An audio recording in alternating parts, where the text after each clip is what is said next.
everybody didn't say anything because they believe it's true. Walton now sets up to number 3 of Cobb. Cobb on his own, going to the basket. No good. Rebound. Comets with the ball. Number 20, Sanders. Sanders sets up the long, and he got slammed and bammed to the ground almost. Yeah, Walton just dogpiled Javante Long. So they're going to call a full timeout here. Yeah, they were looking for the technical because that was a straight-up swing. That wasn't just a, tap. Yeah, well, you got to use me as the example. Well, you just happen to be there. 54 to 51. 16.7 seconds remaining in regulation. Oh, put me to bed. This is a good one. What do I use a lot? I say humdinger. This is a humdinger tonight. By the way, CastBox has uploaded our first game. So, does this thing just automatically do it, or do you press buttons over there? Don't worry about what I do. But yeah, it does by itself. Hey, we got another colleague that's joining our network. You've known him for many, many years, Brandon White, and he's also joined me on Sports Mayhem on WIZS 1450 100.1 FM every Wednesday, talking NASCAR during the racing season. And Brandon White, the Daily Dispatch, I think is what he works for. He works for the local newspaper down in the Vance County area, which is Henderson, North Carolina, where I'm from. There you go. And he's going to be joining us for his first broadcast on Friday. Yeah, I'm looking forward to it. He joins me on halftimes on my basketball games back, in our neck of the woods and the 7 schools that we broadcast down there. So it's going to be good to see him on the full game. It's going to be fun. Freeman to Shepard. Lucas fouls him. Stops the clock. Foul on 21. That's his fourth. Fourth foul on 21 of Lucas. So foul trouble for number 21, freshman guard, 5'11", Nigel Lucas, and it will be Comets ball. And they're just going to keep fouling him. I know they are. Well, yeah. I mean, it stops it. It's only a 3-point game. So they are. Yes, sir. They're going to just keep right on fouling them. Up court. This is Freeman. Freeman puts it in play. Back to Javante Long. Out of nowhere, a touch and foul, number 20. That's Isaiah Pipkin. His first. That's his first foul, the 6'6" Ford Jr. And they're not in the... And they're just fouling. And they're fouling. And they're fouling. And they're fouling. Because they're not in the penalty just yet. I mean, so you're going to see... They're running the clock down, basically, but it's not going to do any good. Exactly. Clayton doesn't make any mistakes here. 4 1,000ths off the clock just happened. It was a 10.7 to a 10.3 now. Yeah, number 21, Lucas, looks like he just fouled out. Foul on 21, Lucas. He has fouled out. That's 5 fouls on number 21 of Nigel Lucas. Isn't that right? That's 5. That's 5 fouls on Lucas. And he's our first player in the men's game to foul out. The freshman guard, 5'11" player. Well, the good thing, there's 10.3 seconds remaining. Anybody in Clayton in foul trouble? Nope. We have, B.J. Freeman has 3. 3, okay. That's the highest. Okay. So we're good. 10.3 seconds remaining. What that does is you lose a great shooter, and you also lose a great defender. Just in case if it happens to go into overtime, you lose that player in the overtime period. So it's going to be interesting. A.J. Small's going to come back in the ball game for Lucas. Because we are on the road here tonight in Wake Forest, we will not have a regular GN3 Performance Imaging post-game wrap-up show with the coaches' interviews and all that good stuff. We have to get packed up, get our equipment loaded up, and get back on the bus because I traveled with them down to Clayton. Trey, safe travels back where you're going. I appreciate it. Next broadcast, again, will be the first game of the Greater News 3A Conference. That will be Friday night. Clayton taking on the South Johnston Trojans. Trey Snide, Brandon White will have the call for that game as we get ready to bring this one to the home stretch here. 10.3, 54 to 51, 3-point lead Clayton has on the road.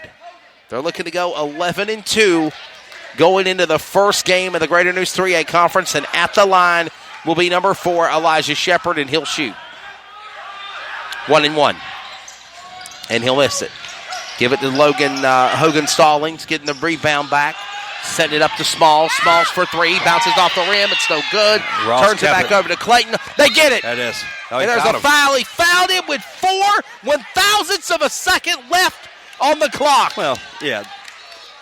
I don't know if that's going to be – are they in the penalty? Yeah, they are because they found them before. So 0.4 seconds. It's a 3-point game, opportunity to go up by 4.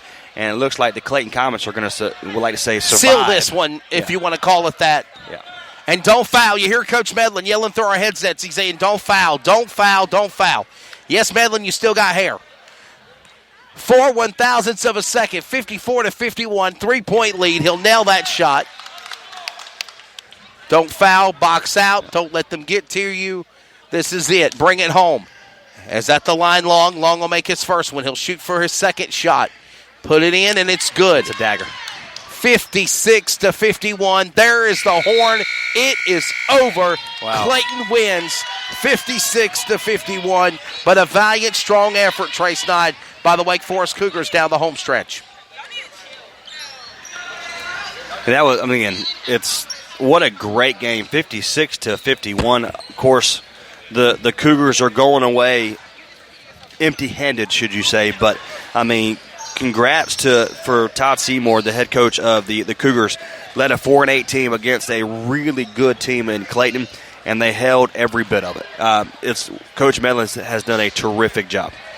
The Comets will go to now 11-2 as they'll prepare to go into the Greater News 3A conference play on Friday against the South Johnston Trojans. Varsity women's action at 6:30, men's action at 8:15. Trey Snyde, Brandon White will be on the call. For the Wake Forest men Cougars, under the direction of Todd Seymour, they will now fall to 4-9. 56-51, the final score. Trey Snyde, we got less than 30 seconds to wrap it up. What's your final thoughts? Well, I mean, it's really an overall great win by Clayton. They were pushed to the brink, and they came away with the win. They did terrific. Marlon Lee's, the varsity girls, came away with the win as well. Congrats, Coach. Good job. And so again, what did he say? It's a great win by Clayton. The reason why is they got the wins. They proved to 11-2, but it's the way they won it. They didn't shoot the ball particularly well. They didn't, rebound the ball extremely well, but they did just enough, and that's what makes a good program. Is you do enough to win the game. You don't lose the game, but you can win the game, but you don't do enough to lose the basketball game. So, a great job by the Comets of Clayton, and Coach Medlin had his team prepared coming in. They were down 8-0.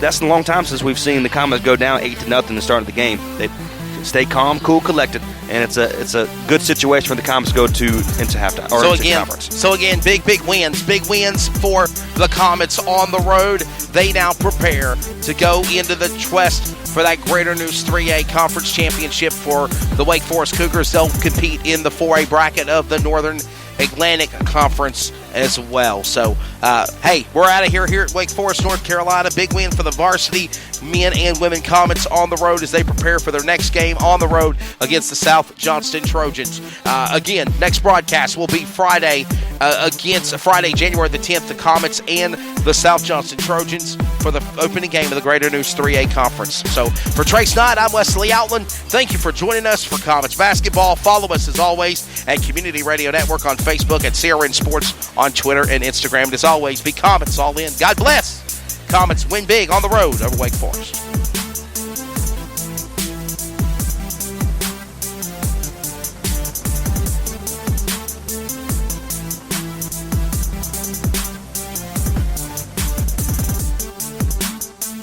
This is CRN, the Community Radio Network, the voice of the community, the voice of anything sports, and proud to be the voice of the Comets. Follow us at crnsports.org. Now let's get back to the broadcast coverage on CRN.